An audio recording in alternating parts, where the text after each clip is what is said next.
কথায় বলে না, ভালোবাসা মানে না জাতিকুল। এমনটাই হলো ভাগনার প্রেমে মামি হাবুডুবু খাচ্ছে।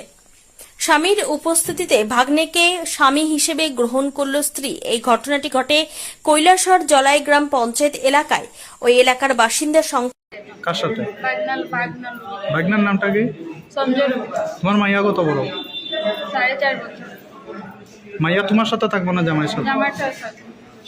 রবিদাস বিগত 5 বছর পূর্বে মূর্তিছড়া এলাকা থেকে সরস্বতী রবিদাস নামে এক যুবতীকে ভালোবেসে বিবাহ করে।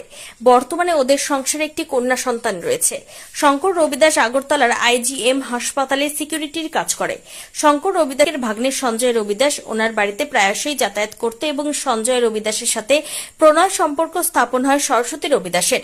গত পরশুদিন বাপের বাড়িতে যাবার নাম করে সরস্বতী রবিদাস তার বাচ্চাকে নিয়ে বাড়ি থেকে বের হয়ে চলে যায়, কিন্তু আর বাড়িতে ফিরে আসেনি।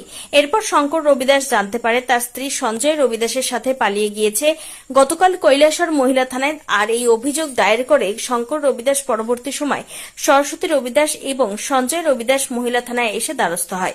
আজ দুপুরবেলা সরস্বতী রবিদাস কৈলাসহর মহিলা থানায় লিখিত আকারে জানায় যে সে আর শঙ্কর রবিদাসের সাথে সংসার করবে না এবং কন্যা সন্তানটি শঙ্কর রবিদাসের সাথে থাকবে। পাশাপাশি সে নতুনভাবে সংসার করবে সঞ্জয় রবিদাসের সাথে।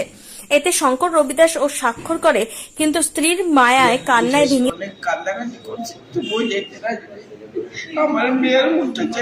পড়ে শঙ্কর রবিদাস। অন্যদিকে সরস্বতী রবিদাস সঞ্জয় রবিদাসকে ছাড়া বাঁচবে না বলেও জানায়। তোমার স্বামী গতকালকে অভিযোগ করছে যে তুমি তার ভাগনার সাথে পালাইয়া গেছো, কি কইবা? গেছো? কোন দিন আইছো আবার? আমরা তো পরশুদিন গেছি বাইক থেকে। আচ্ছা, কালকে আইছো? কালকে থানাতে আইছো। তো এখন তুমি কি তোমার পূর্বের জামাইয়ের সাথে যাইবা নাকি ভাগনার সাথে যাইবা? লোকে যেতাম। কার সাথে? বাগনাল ভাগনার নামটা কি? সঞ্জয় রবিদাস। তোমার মাইয়া কত বড়? 4.5 বছর। মাইয়া তোমার সাথে থাকবো না জামাইয়ের সাথে? জামাইটার সাথে। জামাইয়ের নাম কি? শঙ্কর রবিদাস। বাড়ি কই তোমরা? জলাই। কি করে হে কে? ওই ছেলেটা ভাগনা? বাগনা এখন কিছু করে না। কিছু? আগে আসলো বেঙ্গল। তার সাথে থাকবে? আমার স্বামী মানছে নি? না মানলেও কি করবো, মানতে তো লাগবে। লিখিতভাবে দিছ? ঠিক আছে। ভাগনার সাথে যাইব তোমার, কি কইবা? তার ফাইনাল তার লোকে যাইতো, আমার লোকে থাকতে চায় না, তাই অনেক চেষ্টা করছি, বলছি আজকাল চলো আমার লোকে, তবু যাইতে রাজি নাই। এরপরে আমি অনেক বুঝাইছি, অনেক কান্দাকাটি করছি, তবু যাইতে রাজি নাই। আমার মেয়ের মুখটা চাইছে না।